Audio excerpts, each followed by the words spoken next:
Happy Thursday, everybody. It's crazy windy here, so I'm hoping you're able to hear me.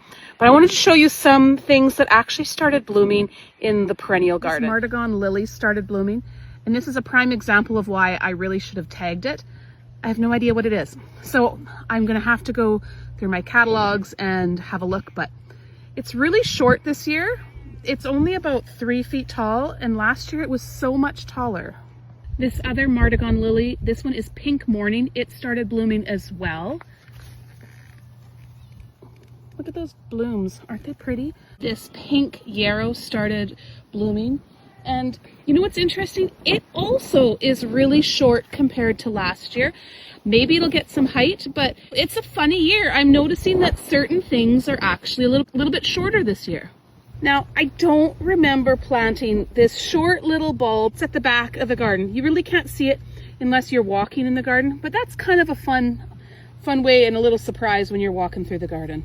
This paler pink yarrow is blooming nicely.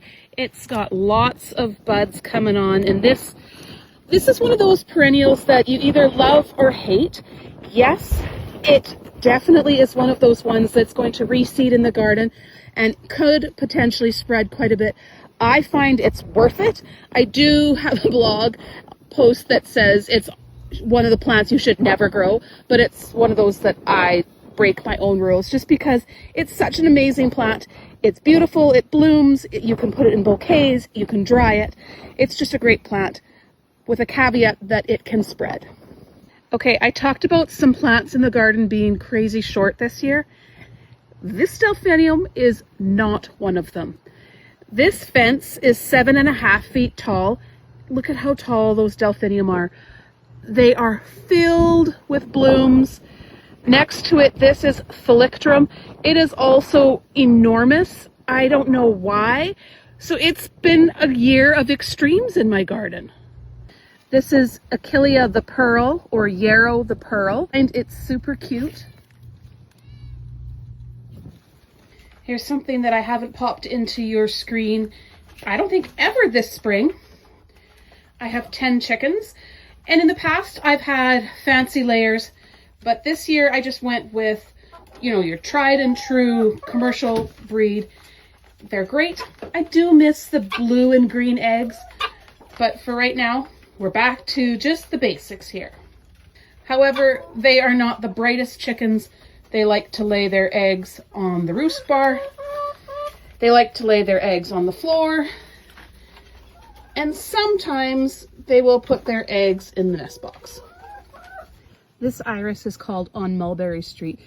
So in my first year of greenhouse, I had brought this plant in, and whatever didn't sell went into my garden. And I couldn't resist this one when it was time for ordering.